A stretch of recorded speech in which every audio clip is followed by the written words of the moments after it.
Hello everyone, hope you're well. Welcome to the first video of this series of reviewing every Precure season. This is probably going to be a very long process as now we're on season 20 of Precure and probably have so many more seasons to come, hopefully.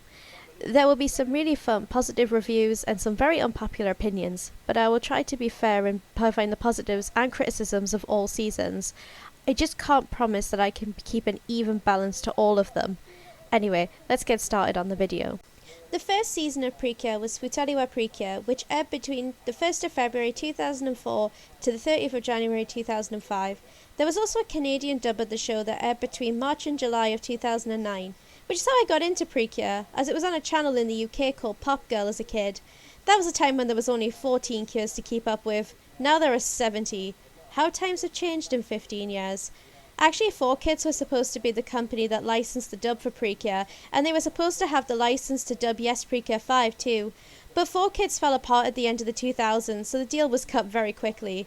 Imagine what we would have gotten though. Would I have loved this show as much as I do now if that was introduced? Anyway, let's get into the meat of the season. There are only 2 cures in this season. This was the first one, so this team was very simple, although both girls are in my top 5 cures. This was the first season I ever watched, so I have a connection to both of these characters, so let's talk about them. The first cure in this season is Nagisa Misumi, or Cure Black. She's the one I like more between the two. She's number 3 in my all-time favourite Precures. Nagisa Misumi is a 14-year-old girl who's very athletic. She plays lacrosse for her middle school, not the best at studying, loves her chocolate and takoyaki, and her socks are very smelly. I think she's a really funny character, and I think she has the most iconic catchphrase with "Arianai!"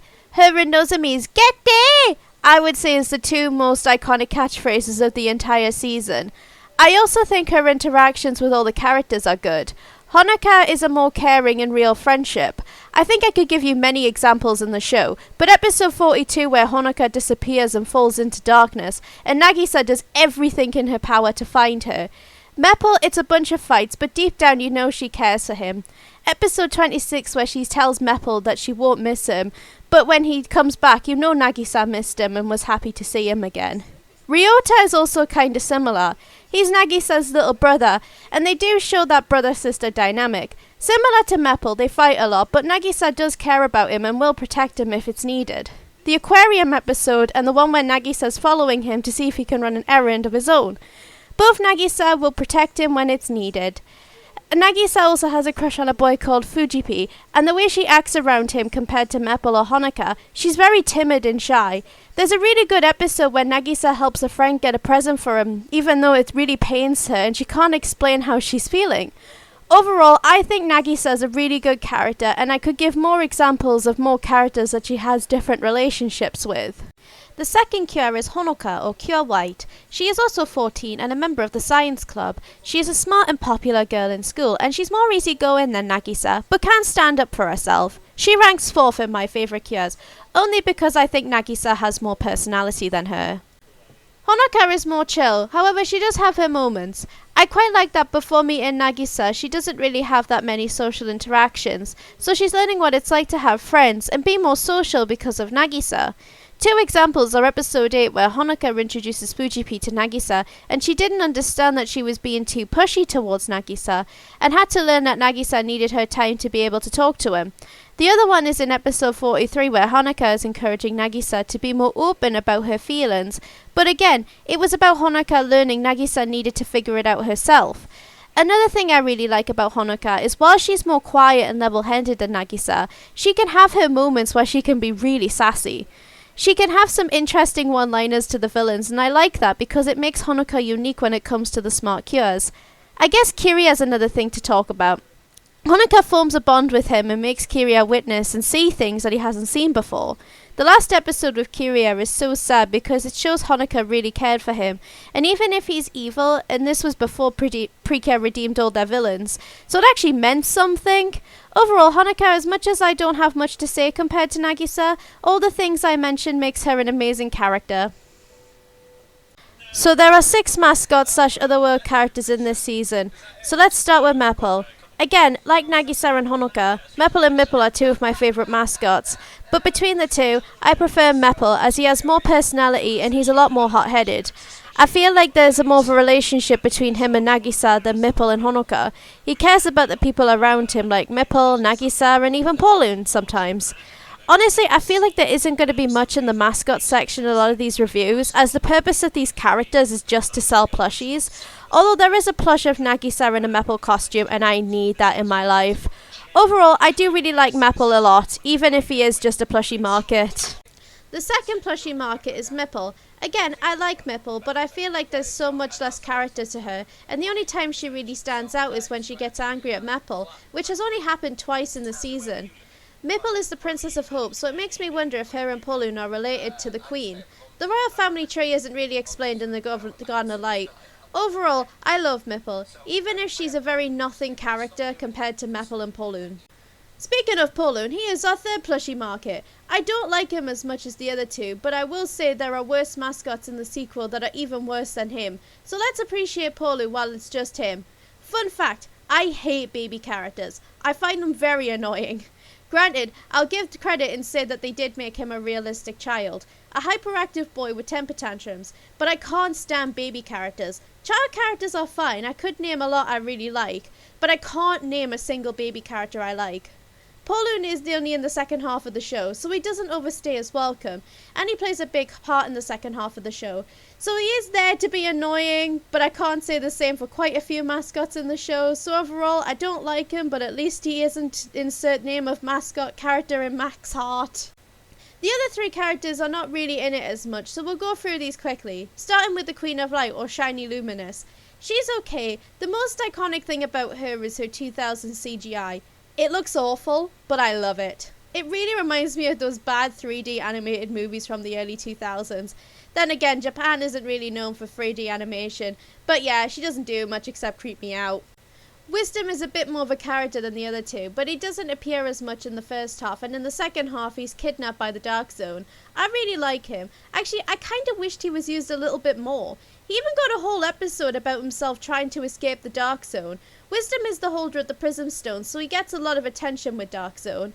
He's also Mipple's crush, which gives her another character trait. Wisdom is a good character though. I wish they just used him more. Finally, Elder, I have nothing really to say about him. Honestly, he speaks to the Queen and Paulun and then says words wrong. That's his whole character. Okay, this is my biggest gripe of the season. There are way too many villains. There isn't really one that stands out either. Out of the 10, I only feel like one makes an impact, and that's because he's shipped with Honoka. I think the first 2 seasons of Precure with the villains are just not good. You get a standout, but most of them are just there to fill the role as the bad guy the Cures need to fight. So the first villain is Pizard. There's honestly nothing to say about him. He looks like David Bowie and he's in 5 episodes. He's just the opening villain, summon a few monsters, but doesn't really contribute anything. The second villain is a name I can't pronounce, so I'm gonna write it on the screen. He's also in only 4 or 5 episodes, and he's even more boring than the other one. He is a big guy who's strong and summons the monster of the week. He does possess a bear though, so he does have more evil points than the other one. So this is where the villains get interesting. Poisony gets a bit more screen time, as her and Kiria are active at the same time. Poisony takes a different approach, which I like. She can disguise herself as other people, and she uses that to her advantage to try and get the Prism Stones. She seems to target Honoka a lot. She disguises herself as an old lady, Albert Einstein, and then Honoka herself to try and get the Prism Stones. I wish she was the first villain and removed the other two. Kiria and Poisony could have made this more interesting than the first two, and it would have made the villains so much more interesting. Here's the only actual interesting character of the group. Kiria is a great character. I think it's because he has more time when his sister Poisony is doing Monster of the Week stuff. He's disguised as a student at Nagisa and Honoka's school, and he forms a relationship with our 2 leads, especially Honoka. She invites him out for things, she calls him out at one point, and when Kiria reveals himself, even though the audience already knows from the beginning, it's still very emotional.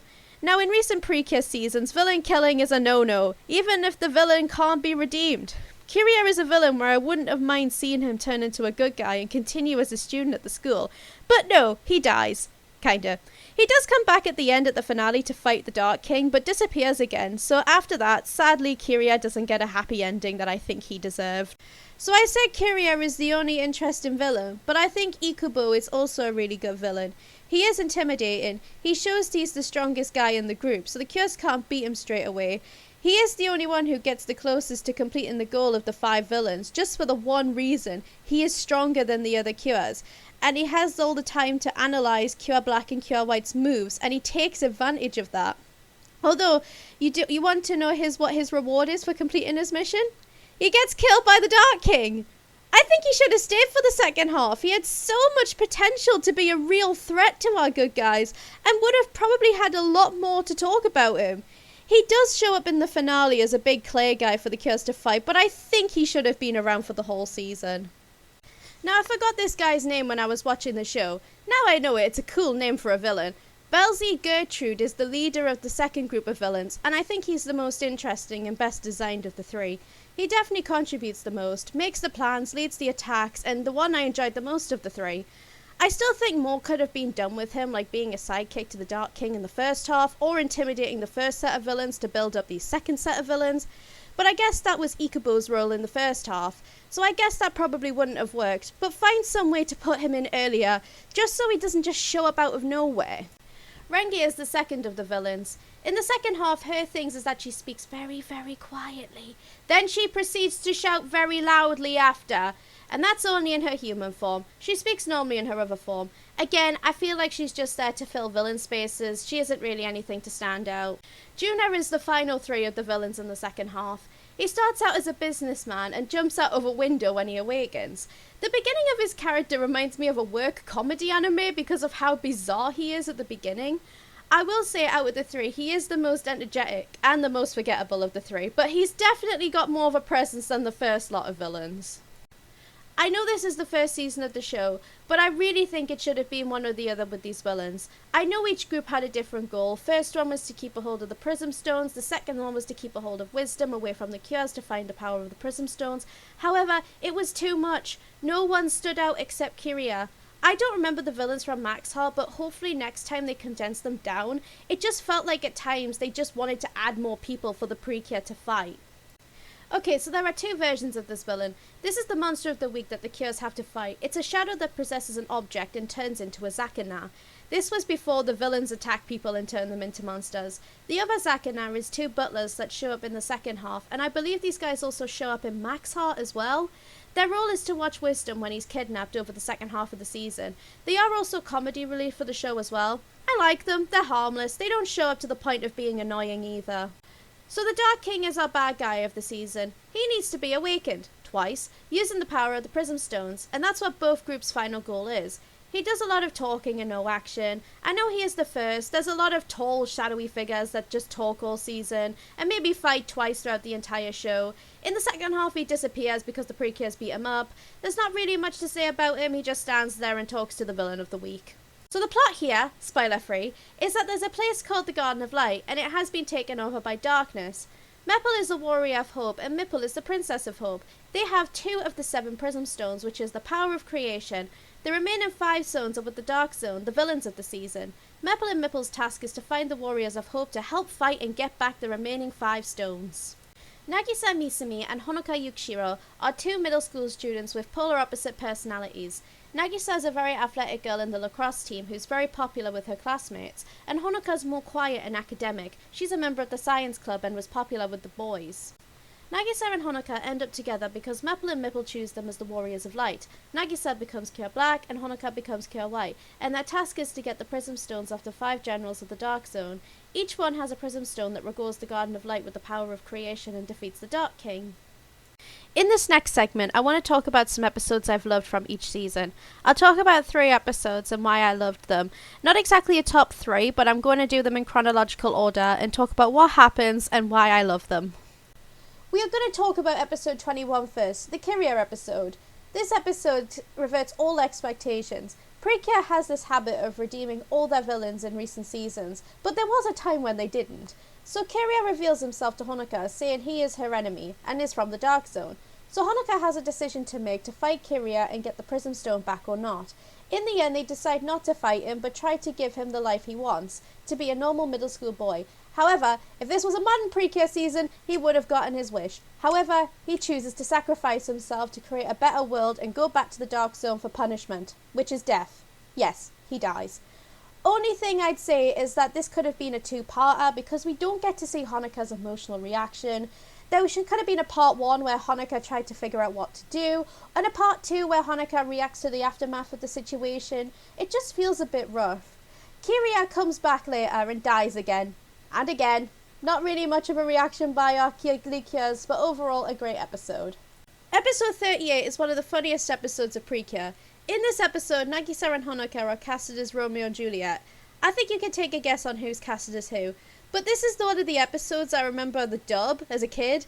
If this episode was on, I would definitely watch it. Shiho is directing a play and Nagisa is nervous because she can't remember her lines.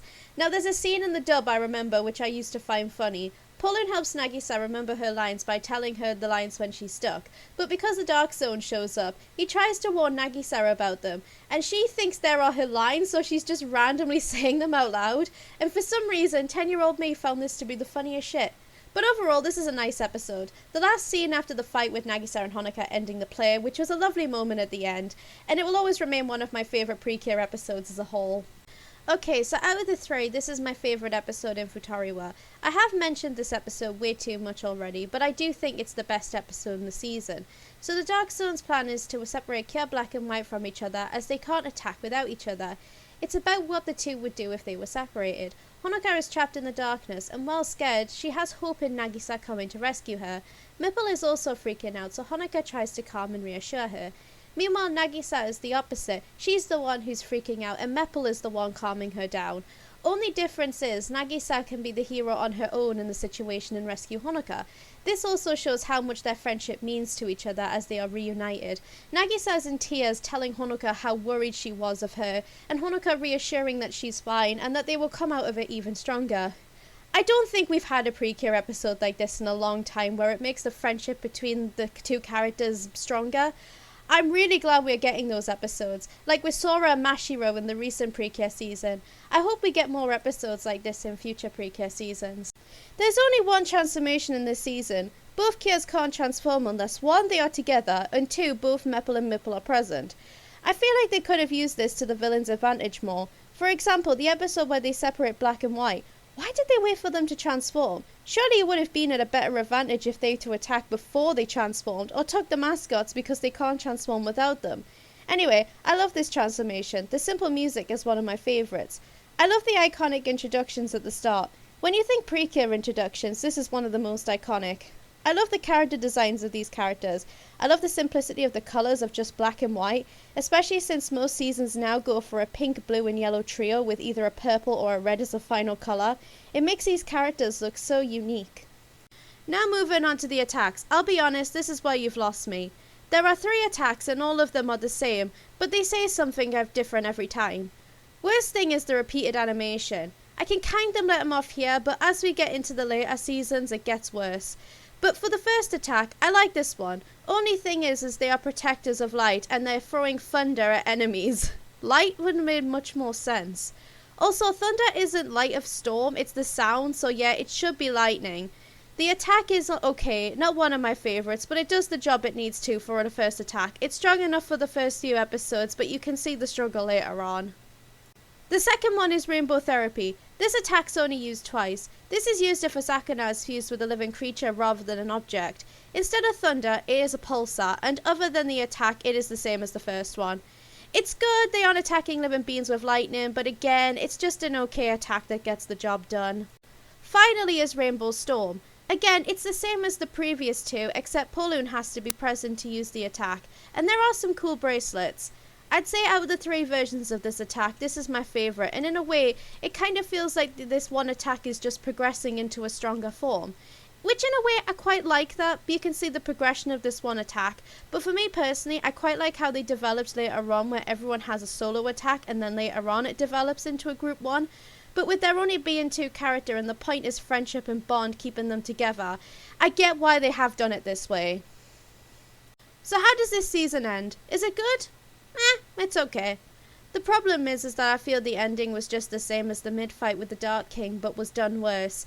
When I went back to watch the mid-fight with the Dark King, I had it in my head that this was the final fight, and now I can't really remember much about it. Kiria helps at some point and then disappears, and the Queen gives them some power-ups to defeat the Dark King overall. However, I will say this was done better with the emotional goodbye between the Cures and the mascots. In the first fight, Nagisa had good riddance to Meppel, kind of ruins it for me, but when they decide to stay, even though I know it would put them to sleep for an eternity, the girls saying that they want them to stay and not being in a slumber and them crying, this could have been a death scene for Meppel and Mipple. I mean, it isn't because they got a whole other season to go, but not the best finale, but it's definitely not the worst. So overall, I think I might be a bit biased, but I love this season. It was the first season of Precure I ever watched. I love the simpleness of the characters, the plot, etc. I will admit I think there were way too many villains in the show. Other than Kiria, none of them really had an impact in the show. I don't think Precure's got villains down until later seasons, but overall I think this might have jumped out of my top 5 seasons if Hirogoro Sky's second half doesn't pull a healing good. Don't worry, we'll get to that. But it stands at the moment as my 5th in my Precure season rankings. Thanks so much for watching my first season review. I hope you enjoyed it. Again, I'm still learning. I'm not the best writer or editor, but hopefully as we get into the later seasons we can see an improvement on that together. It would help a lot if you could like, subscribe, comment. What did you think of Futari wa Precure? And hopefully you won't be waiting too long for the Max Heart review. See you in my next video.